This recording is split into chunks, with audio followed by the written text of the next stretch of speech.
Hello friends, welcome to my channel. ਪਿਛਲੀ video ਦੇ ਵਿੱਚ ਆਪਾਂ ਨੇ ਇਨਵੈਸਟਮੈਂਟ ਦੇ ਬਾਰੇ ਪੜ੍ਹਿਆ ਸੀ। ਇਸ ਵੀਡੀਓ ਦੇ ਵਿੱਚ ਆਪਾਂ ਇਨਵੈਸਟਮੈਂਟ ਦੀ ਟਾਈਪਸ ਦੇ ਬਾਰੇ ਪੜ੍ਹਾਂਗੇ। ਇਨਵੈਸਟਮੈਂਟ ਕਿੰਨੀਆਂ ਟਾਈਪਸ ਦੇ ਹੁੰਦੇ ਨੇ। ਜੇ ਤੁਹਾਨੂੰ ਇਹ ਵੀਡੀਓ ਵਧੀਆ ਲੱਗੀ ਤਾਂ ਪਲੀਜ਼ ਲਾਈਕ ਐਂਡ ਸਬਸਕ੍ਰਾਈਬ ਜ਼ਰੂਰ ਕਰਿਓ। ਤਾਂ ਚਲੋ ਵੀਡੀਓ ਨੂੰ ਸਟਾਰਟ ਕਰਦੇ ਹਾਂ।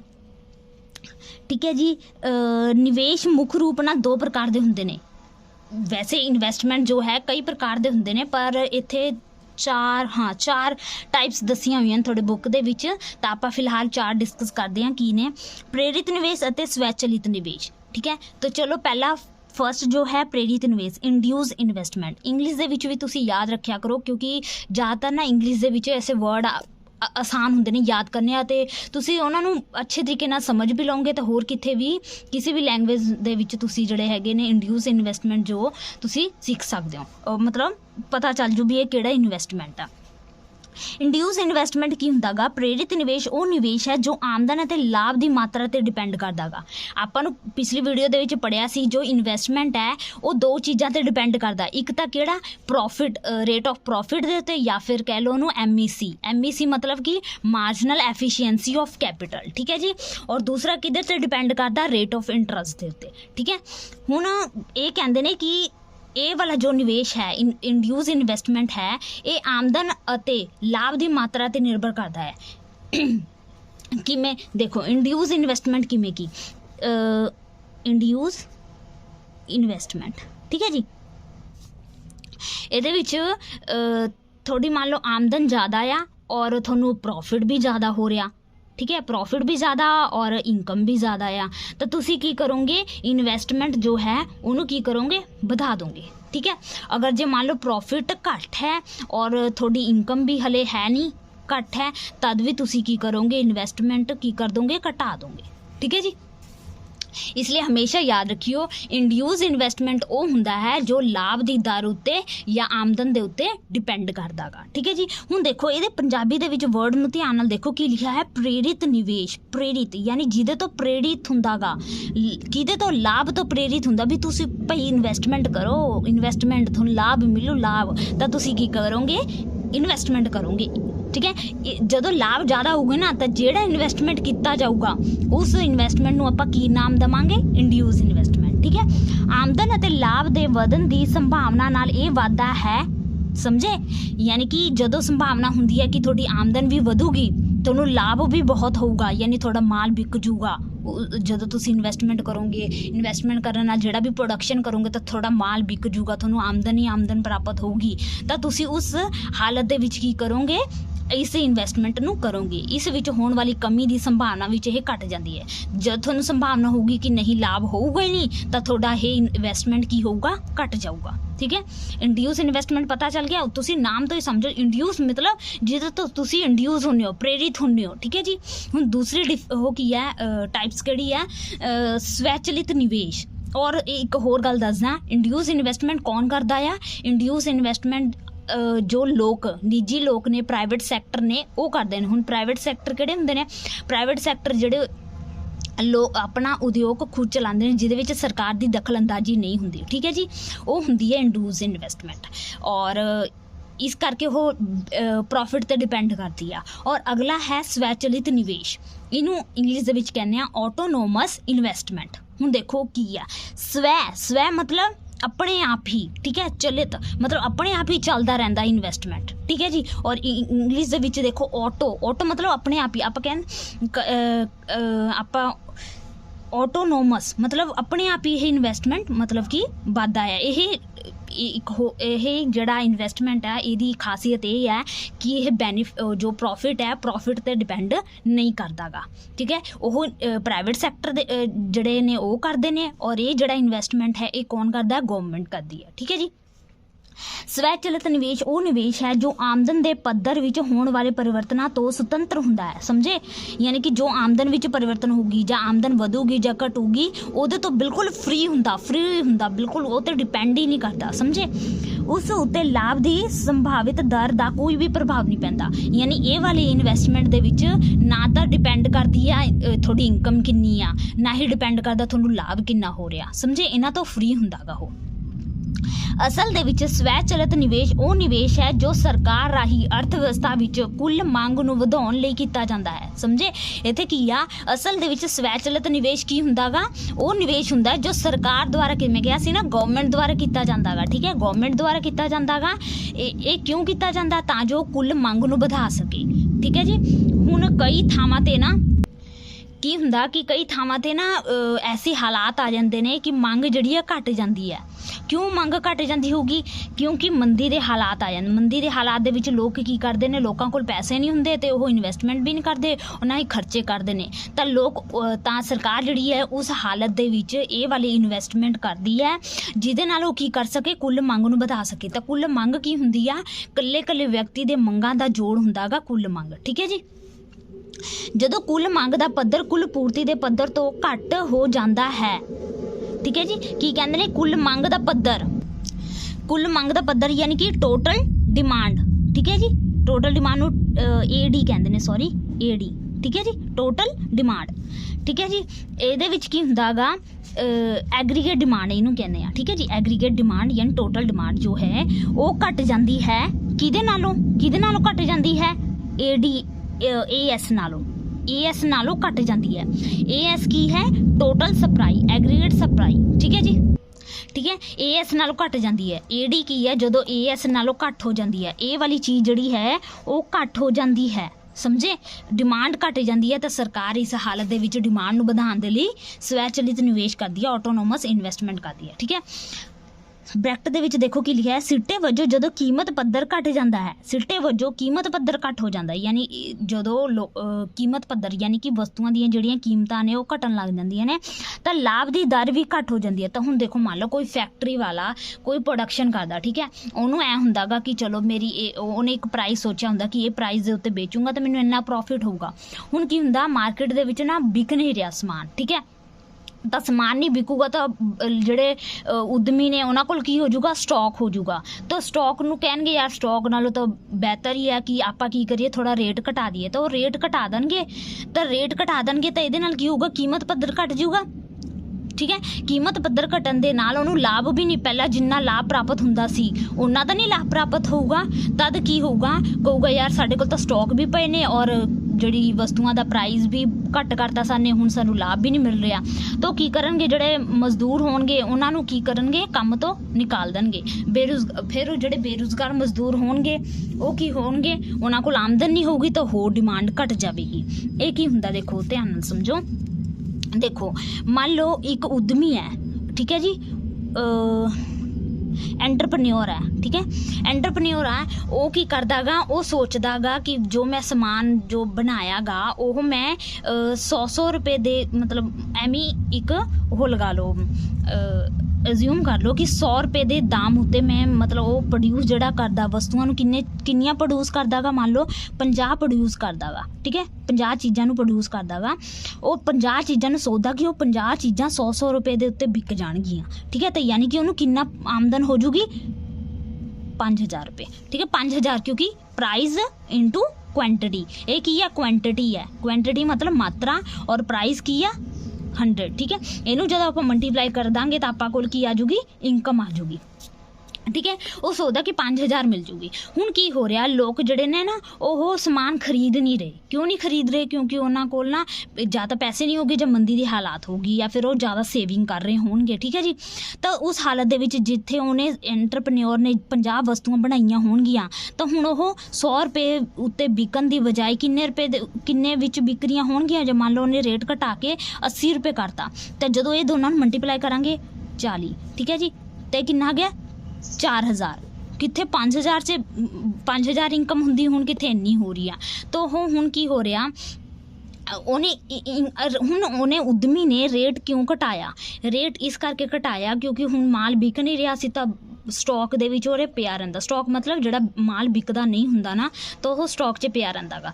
ਤਾਂ ਹੁਣ ਸਟਾਕ ਉਹਦੇ ਕੋਲ ਵੱਧ ਜਾਂਦਾ। ਹੁਣ ਉਹ ਕਹਿੰਦਾ ਉਦਮੀ ਕਿ ਮੈਂ ਸਟਾਕ ਦੇ ਵਿੱਚ ਰੱਖ ਕੇ ਕੀ ਕਰੂੰਗਾ, ਮਤਲਬ ਜਿਉਂ ਆਪਾਂ ਟਾਈਮ ਬੀਤ ਜਾਂਦਾ ਗਾ, ਆਪਣੀ ਰੁਚੀ ਟੇਸਟ ਬਦਲਦਾ ਜਾਂਦਾ ਨਾ, ਤਾਂ ਫਿਰ ਉਹ ਕਹੂਗਾ ਕਿ ਜੇ ਮੈਂ ਹੁਣ ਇਹਨਾਂ ਨੂੰ ਸਮਾਨ ਨੂੰ ਨਹੀਂ ਕੱਢੂੰਗਾ ਤਾਂ ਮੇਰੇ ਕੋਲ ਜਿਹੜੇ ਪੁਰਾਣੇ ਮਾਡਲਸ ਦੇ ਪਏ ਹੋਣਗੇ ਸਮਾਨ ਉਹ ਐਂ ਪਏ ਰਹਿਣਗੇ, ਉਹ ਵਿਕਣਗੇ ਹੀ ਨਹੀਂ ਕਦੇ। ਤਾਂ ਕਰਕੇ ਉਹ ਰੇਟ ਘਟਾ ਦਿੰਦਾ ਗਾ। ਠੀਕ ਹੈ ਜੀ, ਹੁਣ ਉਹਨੂੰ ਪ੍ਰੋਫਿਟ ਨਹੀਂ ਹੋ ਰਿਹਾ ਔਰ और फिर ਉਹਨੂੰ जब प्रॉफिट नहीं हो रहा तो ਕੀ ਕਰੂਗਾ ਜਿਹੜੇ ਉਦਮੀ ਜਿਹੜੇ ਲੋਕ ਹੋਣਗੇ ਉਹਨਾਂ ਨੂੰ ਕੀ ਕਰੂਗਾ ਕੰਮ ਤੋਂ ਕੱਢ ਦੂਗਾ ਕਹੂਗਾ ਮੇਰੇ ਕੋਲ ਪਹਿਲੇ ਹੀ ਇੰਨਾ ਸਟਾਕ ਪਿਆ ਮੈਂ ਹੋਰ ਸਮਾਨ ਬਣਾ ਕੇ ਕੀ ਕਰੂੰਗਾ ਜਦ ਮੈਨੂੰ ਪ੍ਰੋਫਿਟ ਹੀ ਨਹੀਂ ਹੋ ਰਿਹਾ ਤਾਂ ਲੋਕਾਂ ਨੂੰ ਕੰਮ ਤੋਂ ਕੱਢ ਦੂਗਾ ਤਾਂ ਲੋਕ ਕੀ ਹੋਣਗੇ ਬੇਰੁਜ਼ਗਾਰ ਹੋ ਜਾਣਗੇ ਠੀਕ ਹੈ ਅਨਇੰਪਲੋਇਮੈਂਟ ਹੋ ਜਾਣਗੇ ਅਨਇੰਪਲੋਇਮੈਂਟ ਮਤਲਬ ਕਿ ਬੇਰੁਜ਼ਗਾਰ ਹੋ ਜਾਣਗੇ ਠੀਕ ਹੈ ਜੀ ਅਨਇੰਪਲੋਇਮੈਂਟ ਹੋ ਜਾਣਗੇ ਤਾਂ ਇਹਦੇ ਵਿੱਚ ਕੀ ਹੋਊਗੀ ਉਹਨਾਂ ਨੂੰ ਆਮਦਨੀ ਕਿੱਥੋਂ ਦੀ ਮਿਲੂਗੀ ਇਨਕਮ ਕਿੱਥੋਂ ਦੀ ਨਹੀਂ ਮਿਲੂਗੀ ਜਦੋਂ ਉਹਨਾਂ ਨੂੰ ਇਨਕਮ ਹੀ ਨਹੀਂ ਮਿਲੂਗੀ ਤਾਂ ਖਰਚ ਕਿੱਥੋਂ ਦੀ ਕਰਨਗੇ ਤਾਂ ਇਸ ਹਾਲਤ ਦੇ ਵਿੱਚ ਜਦੋਂ ਬੇਰੁਜ਼ਗਾਰੀ ਵਧੂਗੀ ਤਾਂ ਓਬਵੀਅਸਲੀ ਆ ਕਿ ਜਿਹੜਾ ਤੁਹਾਡਾ ਉਹ ਹੈ ਖਰਚ ਕਰਨ ਦੀ ਹੈ ਪ੍ਰਵਿਰਤੀ ਉਹ ਵੀ ਤੁਹਾਡੀ ਘੱਟ ਹੋ ਜੂਗੀ ਖਰਚ ਵੀ ਘੱਟ ਜੂਗਾ ਖਰਚ ਘਟਣ ਦੇ ਨਾਲ ਤੁਸੀਂ ਮੰਗ ਘਟਾ ਦੋਗੇ ਮੰਗ ਘਟਣ ਦੇ ਨਾਲ ਜਿਹੜੇ ਸਟਾਕ ਹੋਰ ਵਧਣ ਲੱਗ ਜੂ ਫਿਰ ਹੋਰ ਕੀਮਤਾਂ ਘਟ ਜਾਣਗੇ ਤਾਂ ਹੋਰ ਲੋਕ ਬੇਰੁਜ਼ਗਾਰ ਹੋਣਗੇ ਇਸ ਤਰ੍ਹਾਂ ਇਹ ਸਰਕਲ ਚੱਲਦਾ ਰਹਿੰਦਾ ਤਾਂ ਸਰਕਾਰ ਇਸ ਸਰਕਲ ਤੋਂ ਬਾਹਰ ਕੱਢਣ ਦੇ ਲਈ ਕੀ ਕਰਦੀ ਹੈ ਇਨਵੈਸਟਮੈਂਟ ਕਰਦੀ ਆ ਤਾਂ ਉਸ ਤਰ੍ਹਾਂ ਦਾ ਇਨਵੈਸਟਮੈਂਟ ਕੀ ਕਹਾਂਦਾਗਾ ਆਟੋਨੋਮਸ ਇਨਵੈਸਟਮੈਂਟ ਠੀਕ ਹੈ ਸਰਕਾਰ ਆਪਣੇ ਨਿਵੇਸ਼ ਖਰਚਿਆਂ ਰਾਹੀਂ ਕੁੱਲ ਮੰਗ ਪੱਧਰ ਨੂੰ ਵਧਾਉਣ ਦੀ ਕੋਸ਼ਿਸ਼ ਕਰਦੀ ਹੈ ਇਸ ਲਈ ਸਵੈਚਲਿਤ ਨਿਵੇਸ਼ ਲਾਭਦਾਇਕਤਾ ਦੀ ਸੰਭਾਵਨਾ ਤੇ ਆਮਦਨ ਦੇ ਪੱਧਰ ਤੋਂ ਸੋ ਇਸ ਕਰਕੇ ਇਹ ਡਿਪੈਂਡ ਨਹੀਂ ਕਰਦਾ ਪ੍ਰੋਫਿਟ ਦੇ ਉੱਤੇ ਔਰ ਆਮਦਨ ਦੇ ਉੱਤੇ ਠੀਕ ਹੈ ਜੀ ਇਸ ਤੋਂ ਇਲਾਵਾ ਹੋਰ ਦੋ ਤਰ੍ਹਾਂ ਦੇ ਨਿਵੇਸ਼ ਜਿਵੇਂ ਕਿ ਕੁੱਲ ਨਿਵੇਸ਼ ਅਤੇ ਸੁੱਧ ਨਿਵੇਸ਼ ਅੱਗੇ ਹੋਰ ਟਾਈਪਸ ਨੇ ਦੋ ਕਿਹੜੀਆਂ ਨੇ ਟੋਟਲ ਇਨਵੈਸਟਮੈਂਟ ਜਾਂ ਗ੍ਰੋਸ ਇਨਵੈਸਟਮੈਂਟ ਨੈਟ ਇਨਵੈਸਟਮੈਂਟ ਠੀਕ ਹੈ ਗ੍ਰੋਸ ਇਨਵੈਸਟਮੈਂਟ ਕੀ ਹੁੰਦਾ ਗਾ ਕਿਸੇ ਅਰਥਵਿਵਸਥਾ ਵਿੱਚ ਇੱਕ ਵਰ੍ਹੇ ਦੌਰਾਨ ਪੂੰਜੀ ਪਦਾਰਥਾਂ ਦੇ ਕੁੱਲ ਉਤਪਾਦਨ ਨੂੰ ਕੁੱਲ ਨਿਵੇਸ਼ ਕਿਹਾ ਜਾਂਦਾ ਗਾ ਕਿਸੇ ਅਰਥਵਿਵਸਥਾ ਦੇ ਵਿੱਚ ਇੱਕ ਸਾਲ ਦੇ ਵਿੱਚ ਜਿਹੜਾ ਪੂੰਜੀਗਤ ਪਦਾਰਥਾਂ ਦਾ ਕੁੱਲ ਉਤਪਾਦਨ ਨੂੰ ਯਾਨੀ ਜਿਹੜੇ ਪੂੰਜੀਗਤ ਪਦਾਰਥ ਨੇ ਉਹਨਾਂ ਦਾ ਜਿੰਨਾ ਵੀ ਉਤਪਾਦਨ ਕੀਤਾ ਜਾਂਦਾ ਗਾ ਇੱਕ ਵਰ੍ਹੇ ਦੇ ਵਿੱਚ ਉਹਨੂੰ ਆਪਾਂ ਕੁੱਲ ਨਿਵੇਸ਼ ਕਿਹਾ ਜਾਂਦਾ ਗਾ ਠੀਕ ਹੈ ਗ੍ਰੋਸ ਇਨਵੈਸਟਮੈਂਟ ਇਸ ਵਿੱਚ ਦੋ ਪ੍ਰਕਾਰ ਦੇ ਨਿਵੇਸ਼ ਸ਼ਾਮਿਲ ਹੁੰਦੇ ਨੇ ਜਿਹੜੇ ਟੋਟਲ ਇਨਵੈਸਟਮੈਂਟ ਜਾਂ ਗ੍ਰੋਸ ਇਨਵੈਸਟਮੈਂਟ ਹੁੰਦਾ ਗਾ ਇਹਦੇ ਉੱਤੇ ਦੋ ਤਰ੍ਹਾਂ ਦੇ ਇਨਵੈਸਟਮੈਂਟ ਹੁੰਦੇ ਨੇ ਕਿਹੜੇ ਇਨਵੈਸਟਮੈਂਟ ਹੁੰਦੇ ਨੇ ਸ਼ੁੱਧ ਨਿਵੇਸ਼ ਅਤੇ ਦੂਜਾ ਪ੍ਰਤੀਸਥਾਪਨ ਨਿਵੇਸ਼ ਕਿਹੜਾ ਹੁੰਦਾ ਗਾ ਕਿਸਾਵਟ ਹੁਣ ਕਿਸਾਵਟ ਕੀ ਹੁੰਦਾ ਰਿਪੇਅਰਿੰਗ ਠੀਕ ਹੈ ਜੋ ਆਪਾਂ ਟੁੱਟੀਆਂ ਭੱਜੀਆਂ ਮਸ਼ੀਨਾਂ ਹੁੰਦੀਆਂ ਨੇ ਉਹਦੀ ਰਿਪੇਅਰਿੰਗ ਦੇ ਉੱਤੇ ਕਰਦੇ ਹੁੰਦੇ ਆ ਉਹ ਵਾਲਾ ਖਰਚਾ ਠੀਕ ਹੈ ਹੁਣ ਇੱਥੇ ਸਮਝ ਲਓ ਕਿ ਜੋ ਆਪਣਾ ਉਹ ਹੈ ਗ੍ਰੋਸ ਜੋ ਇਨਵੈਸਟਮੈਂਟ ਹੈ ਉਹ ਕਿੰਨਾ ਚੀਜ਼ਾਂ ਤੋਂ ਮਿਲ ਕੇ ਬਣਿਆ ਹੁੰਦਾ ਗਾ ਇੱਕ ਤਾਂ ਆਪਣਾ ਜੋ ਕੁੱਲ ਨਿਵੇਸ਼ ਹੁੰਦਾ ਗਾ ਕੁੱਲ ਨਿਵੇਸ਼ ਠੀਕ ਹੈ ਜੀ प्लस ठीक है ग्रोस निवेश जो है वो की दो चीज़ों तो मिलके बनया हुंदागा एक कुल निवेश नहीं आना सी सॉरी शुद्ध निवेश की हुंदा वो ये दसूंगी मैं शुद्ध निवेश प्लस किसावट नूं होर उन्होंने की लिखिया सीगा किसावट दे वर्ड लई प्रतिस्थापन निवेश ठीक है या फिर आप कह रिपेयरिंग का खर्चा ठीक है जी अब पता चल गया ग्रोस इन्वेस्टमेंट की तो मिलके बनया हुंदा एक तो नैट इन्वेस्टमेंट तो नैट मतलब शुद्ध ठीक है जी और रिपेयरिंग का जो किसावट हुंदा प्रतिस्थापन निवेश वो निवेश हुण अगे दस्सिया कि प्रतिस्थापन निवेश हुंदा की आ जो पूंजी की किसावट के कारण नष्ट हो जाण वजों से नवीनीकरण या प्रतिस्थापन दे लई कीता जांदा वही रिपेयरिंग दे रिप्लेसमेंट दे लई जिहड़ा खर्चा कीता जांदा ना वो खर्चा इहदे विच शामिल हुंदा गा ਹੁਣ ਜੇ ਮੰਨ ਲਓ ਕੋਈ ਤੁਸੀਂ ਮਸ਼ੀਨ ਨੂੰ 1 ਸਾਲ ਤੋਂ ਵਰਤ ਰਹੇ ਹੋ ਤਾਂ ਹੁਣ ਜ਼ਰੂਰੀ ਤਾਂ ਹੈ ਨਹੀਂ ਉਹ ਮਸ਼ੀਨ ਸਹੀ ਸਲਾਮਤ ਚੱਲਦੀ ਜਾਊ ਚਲਦੀ ਥੋੜਾ ਮੋਟਾ ਤਾਂ ਉਹਦੇ ਤੇ ਖਰਚਾ ਕਰੋਗੇ ਹੀ ਨਾ ਤਾਂ ਉਹ ਜੋ ਖਰਚਾ ਕਰੋਗੇ ਉਹਨੂੰ ਨਵੀਨੀਕਰਨ ਮਤਲਬ ਉਹਦੇ ਉੱਤੇ ਜੋ ਤੁਸੀਂ ਖਰਚਾ ਕਰੋਗੇ ਮੋਡਰੇਸ਼ਨ ਦੇ ਲਈ ਜਾਂ ਫਿਰ ਜੋ ਰਿਪਲੇਸਮੈਂਟ ਦੇ ਲਈ ਜੋ ਖਰਚਾ ਕਰੋਗੇ ਉਹ ਨਿਵੇਸ਼ ਇਹਦੇ ਵਿੱਚ ਸ਼ਾਮਿਲ ਹੁੰਦਾ ਗਾ ਕੁੱਲ ਨਿਵੇਸ਼ ਸ਼ੁੱਧ ਨਿਵੇਸ਼ ਪਲੱਸ ਕਿਸਾਵਟ ਠੀਕ ਹੈ ਜੀ ਇਹਦੀ ਜਗ੍ਹਾ ਤੇ ਤੁਸੀਂ ਅਗਰ ਤੁਹਾਨੂੰ ਇਹ ਵਰਡ ਯਾਦ ਕਰਨਾ ਔਖਾ ਲੱਗਦਾ ਤੁਸੀਂ ਕਿਸਾਵਟ ਲਿਖ ਸਕਦੇ ਹੋ ਠੀਕ ਹੈ ਜੀ चलो हुण मैं तुहानूं दस देवां शुद्ध निवेश की हुंदा शुद्ध निवेश की डेफिनेशन अगे आपां पढ़न जा रहे हैं तो इत्थों ही मैं तुहानूं समझा दूंगी कि शुद्ध निवेश की हुंदा यह निवेश और किसावट तो बनया हुंदा गा ग्रोस इन्वेस्टमेंट ठीक है जी हुण की हुंदा गा अपना शुद्ध निवेश वो निवेश है जिस दे सिट्टे वजों पूंजी दे स्टॉक विच वाधा हुंदा इहदे विच की हुंदा पूंजी दे स्टॉक विच स्टॉक मतलब मैं तुहानूं दस्सिया सीगा स्टॉक मतलब मात्रा जो दी मात्रा हुंदी ओहदे विच वाधा हुंदा गा कुल निवेश विच किसावट खर्च जां प्रस्थापन निवेश नूं घटा के शुद्ध निवेश ज्ञात कीता हुण जदों जिहड़ा तुसीं टोटल इन्वेस्टमेंट कीता गा टोटल इन्वेस्टमेंट दे विच जदों तुसीं किसावट नूं घटा दोगे ना तां तुहाडे कोल की आ जाऊगा शुद्ध निवेश आ जाऊगा ठीक है जी शुद्ध निवेश कुल निवेश माइनस किसावट खर्चे हुण की हुंदा गा ਅੱਗੇ ਦੇਖੋ ਜਿਵੇਂ ਕਿ ਨੈਟ ਇਨਵੈਸਟਮੈਂਟ, ਇਹਦੇ ਵਿੱਚ ਕੀ ਹੁੰਦਾ ਗਾ, ਜਿਹੜਾ ਤੁਸੀਂ ਕੁੱਲ ਨਿਵੇਸ਼ ਕੀਤਾ ਗਾ, ਠੀਕ ਹੈ, ਇਹਦੇ ਵਿੱਚ ਜਦੋਂ ਤੁਸੀਂ ਮਾਈਨਸ ਕਰ ਦੋਗੇ ਘਿਸਾਵਟ ਨੂੰ, ਤੇ ਤੁਹਾਡੇ ਕੋਲ ਕੀ ਨਿਕਲ ਕੇ ਆ ਜੂਗੀ, ਨੈਟ ਇਨਵੈਸਟਮੈਂਟ ਨਿਕਲ ਕੇ ਆ ਜੂਗੀ। ਹੁਣ ਪਹਿਲਾਂ ਤੁਹਾਨੂੰ ਮੈਂ ਇੱਕ ਐਗਜ਼ਾਮਪਲ ਦਿੱਤੀ ਸੀਗੀ, ਹਾਂ ਆਹੀ ਵਾਲੀ ਐਗਜ਼ਾਮਪਲ ਦਿੱਤੀ ਸੀ। ਦੇਖੋ ਇਹਦੇ ਵਿੱਚ ਆਪਾਂ ਨੇ ਕੀ ਕੀਤਾ ਸੀ, ਇੱਕ ਮਸ਼ੀਨ, ਇੱਕ ਸਾਲ ਦੇ ਵਿੱਚ ਆਪਾਂ ਨੇ 2 ਮਸ਼ੀਨਾਂ ਲਗਾਈਆਂ ਸੀ, ਠੀਕ ਹੈ। ਤਾਂ ਹੁਣ ਅਗਲੇ ਸਾਲ ਆਪਾਂ ਨੇ ਫੇਰ 3 ਨਵੀਂ ਮਸ਼ੀਨ ਖਰੀਦ ਲਈ, ਨਵੀਂ 3 ਮਸ਼ੀਨ ਖਰੀਦ ਲਈ। ਤਾਂ ਇਹ ਜਿਹੜਾ 3 ਮਸ਼ੀਨ ਆ ਨਾ, ਇਹ ਕੱਲਾ ਨੈਟ ਇਨਵੈਸਟਮੈਂਟ ਆ। ਔਰ ਜੋ ਮਤਲਬ ਆਪਾਂ ਗਰੋਸ ਇਨਵੈਸਟਮੈਂਟ ਕਵਾਂਗੇ ਤਾਂ ਗਰੋਸ ਇਨਵੈਸਟਮੈਂਟ ਕਿਹਦੇ ਬਰਾਬਰ ਹੁੰਦਾ ਗਾ, ਜੋ ਆਪਣਾ ਨੈਟ ਇਨਵੈਸਟਮੈਂਟ ਹੁੰਦਾ ਗਾ, ਔਰ ਜੋ ਆਪਣਾ ਪਹਿਲਾ ਜਿਹੜਾ ਘਿਸਾਵਟ ਹੁੰਦਾ ਗਾ ਉਹ, ਯਾਨੀ 3 + 2 ਇਹ ਆਪਣਾ ਕੀ ਹੋ ਜਾਊਗਾ, ਗਰੋਸ ਇਨਵੈਸਟਮੈਂਟ ਹੋ ਜਾਊਗਾ, ਠੀਕ ਹੈ। ਕਿਉਂਕਿ ਮਸ਼ੀਨਾਂ ਹੁਣ ਆਪਾਂ ਕੋਲ 5 ਹੋ ਗਈ, ਤਾਂ ਕਰਕੇ ਗਰੋਸ ਮਤਲਬ ਟੋਟਲ, ਜਿਹੜਾ ਟੋਟਲ ਇਨਵੈਸਟਮੈਂਟ ਆ, ਠੀਕ ਹੈ। ਔਰ ਨੈਟ ਮਤਲਬ ਕਿ ਜੋ ਤੁਹਾਨੇ ਸਿਰਫ ਪੂੰਜੀ ਦੀ ਮਾਤਰਾ ਦੇ ਵਿੱਚ ਵਾਧਾ ਹੋਇਆ। ਤਾਂ ਪੂੰਜੀ ਦੀ ਮਾਤਰਾ ਤਾਂ 3 ਮਸ਼ੀਨਾਂ ਲਗਾਈਆਂ ਨੇ ਨਿਊ, ਠੀਕ ਹੈ, 2 ਤਾਂ ਪਹਿਲਾਂ ਹੈਗੀਆਂ ਹੀ ਸੀਗੀਆਂ, ਬਸ ਇਹਦੇ ਤੇ ਜਿਹੜਾ ਖਰਚਾ ਕੀਤਾ ਗਾ ਉਹ ਤੁਹਾਡਾ ਮਿਲ ਕੇ ਇਨਵੈਸਟਮੈਂਟ ਬਣ ਜਾਂਦਾ ਗਾ ਗਰੋਸ ਇਨਵੈਸਟਮੈਂਟ, ਠੀਕ ਹੈ। ਤਾਂ ਇੱਥੋਂ ਆਪਾਂ ਦੇਖੋ ਹਮੇਸ਼ਾ ਯਾਦ ਰੱਖਿਓ, ਜਦੋਂ ਗਰੋਸ ਇਨਵੈਸਟਮੈਂਟ ਕੱਢਣਾ ਗਾ ਤਾਂ ਸੁੱਧ ਇਨਵੈਸਟਮੈਂਟ ਦੇ ਵਿੱਚ ਘਿਸਾਵਟ ਨੂੰ ਜੋੜ ਦਿਓ ਤਾਂ ਤੁਹਾਡਾ ਗਰੋਸ ਇਨਵੈਸਟਮੈਂਟ ਨਿਕਲ ਜੂਗਾ। ਜੇ ਤੁਹਾਡੇ ਕੋਲ ਨੈਟ ਇਨਕਮ ਕੱਢਣੀ ਆ ਤਾਂ ਗਰੋਸ ਇਨਵੈਸਟਮੈਂਟ ਦੇ ਵਿੱਚ ਘਿਸਾਵਟ ਨੂੰ ਮਾਈਨਸ ਕਰ ਦਿਓ ਤਾਂ ਤੁਹਾਡੇ ਕੋਲ ਨੈਟ ਇਨਕਮ ਨਿਕਲ ਕੇ ਆ ਜਾਊ, ਇਨਵੈਸਟਮੈਂਟ ਨਿਕਲ ਕੇ ਆ ਜਾਊਗਾ, ਠੀਕ ਹੈ ਜੀ। ਹੁਣ ਮੰਨ ਲਓ ਕੋਈ ਤੁਹਾਡੇ ਕੋਲ ਕਹਿੰਦਾ ਗਾ ਕਿ 1 ਸਾਲ ਦੇ ਵਿੱਚ ਤੁਸੀਂ ਨਾ ਕਿਸੇ ਫੈਕਟਰੀ ਦੇ ਵਿੱਚੋਂ 10 ਮਸ਼ੀਨਾਂ ਨਵੀਆਂ ਖਰੀਦਦੇ ਹੋ, ਠੀਕ ਹੈ।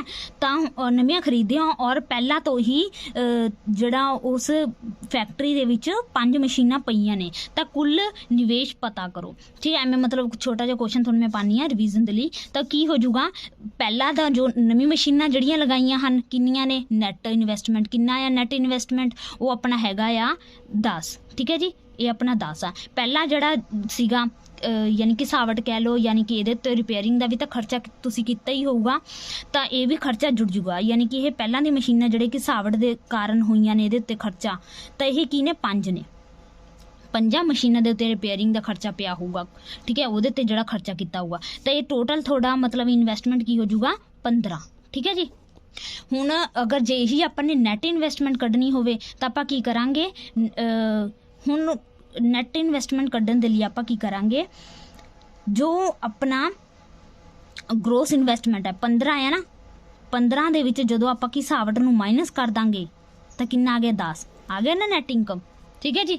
ਇੱਥੋਂ ਆਪਾਂ ਪਤਾ ਕਰ ਸਕਦੇ ਹਾਂ ਵਾਸਤਵ ਵਿੱਚ ਸੁੱਧ ਨਿਵੇਸ਼ ਦੇ ਸਿੱਟੇ ਵਜੋਂ ਹੀ ਪੂੰਜੀ ਨਿਰਮਾਣ ਵੱਧਦਾ ਹੈ, ਠੀਕ ਹੈ। ਇਸ ਲਈ ਹਮੇਸ਼ਾ ਯਾਦ ਰੱਖਿਓ ਰੀਅਲ ਇਨਵੈਸਟਮੈਂਟ ਮੰਨਿਆ ਕਿਹੜਾ ਜਾਂਦਾ ਗਾ, ਨੈਟ ਇਨਵੈਸਟਮੈਂਟ। ਇਹਦੇ ਨਾਲ ਪੂੰਜੀ ਦੀ ਮਾਤਰਾ ਦੇ ਵਿੱਚ ਵਾਧਾ ਹੁੰਦਾ। ਬਾਕੀ ਜਿਹੜਾ ਸੁੱਧ ਨਿਵੇਸ਼ ਆ ਨਾ, ਕੁੱਲ ਨਿਵੇਸ਼ ਆ, ਇਹਦੇ ਵਿੱਚ ਰਿਪੇਅਰਿੰਗ ਦਾ ਵੀ ਖਰਚਾ ਸ਼ਾਮਿਲ ਹੋ ਜਾਂਦਾ ਗਾ। ਤੇ ਇਹ ਇਨਵੈਸਟਮੈਂਟ ਜਿਹੜੀਆਂ ਸੀਗੀਆਂ ਇਹ ਡਿਪੈਂਡ ਕਰਦੀਆਂ ਨੇ ਲਾਭ ਦੇ ਉੱਤੇ, ਔਰ ਇਹ ਲਾਭ ਦੇ ਉੱਤੇ ਡਿਪੈਂਡ ਨਹੀਂ ਕਰਦੀ, ਇਹ ਲਾਭ ਦੇ ਉੱਤੇ ਡਿਪੈਂਡ ਕਰਦੀ ਹੈ, ਠੀਕ ਹੈ ਜੀ। ਬਸ ਇਹ 4 ਟਾਈਪਸ ਤੁਹਾਡੀ ਬੁੱਕਸ ਦੇ ਵਿੱਚ ਨੇ। ਆਈ ਹੋਪ ਤੁਹਾਨੂੰ ਸਮਝ ਆ ਗਿਆ ਹੋਊਗਾ। ਜੇ ਤੁਹਾਨੂੰ ਇਸ ਤੋਂ ਇਲਾਵਾ ਅਗਰ ਜੇ ਤੁਹਾਨੂੰ ਕਿਸੇ ਵੀ ਕੁਐਸਚਨ ਦੇ ਬਾਰੇ ਕੋਈ ਮਤਲਬ ਜਿਹੜਾ ਤੁਹਾਨੂੰ ਨਹੀਂ ਸਮਝ ਆਇਆ ਹੋਊਗਾ ਤੁਸੀਂ ਪੁੱਛ ਸਕਦੇ ਹੋ ਕਮੈਂਟ ਬਾਕਸ ਦੇ ਵਿੱਚ। Thank you. ਔਰ ਮੇਰੀ ਵੀਡੀਓ ਨੂੰ ਅਗਰ ਤੁਹਾਨੂੰ ਵਧੀਆ ਲੱਗੀ ਤਾਂ ਪਲੀਜ਼ ਲਾਈਕ ਜ਼ਰੂਰ ਕਰਿਓ। ਔਰ ਅਗਲੀ ਵੀਡੀਓ ਦੇਖਣ ਦੇ ਲਈ ਤੁਸੀਂ ਡਿਸਕ੍ਰਿਪਸ਼ਨ ਦੇ ਵਿੱਚ ਦਿਏ ਲਿੰਕ ਨੂੰ ਕਲਿੱਕ ਕਰਕੇ ਅਗਲੀ ਵੀਡੀਓ ਦੇਖ ਸਕਦੇ ਹੋ। ਨੈਕਸਟ ਵੀਡੀਓ ਦੇ ਵਿੱਚ ਆਪਾਂ ਪੜ੍ਹਾਂਗੇ ਕੈਪੀਟਲ ਫਾਰਮੇਸ਼ਨ।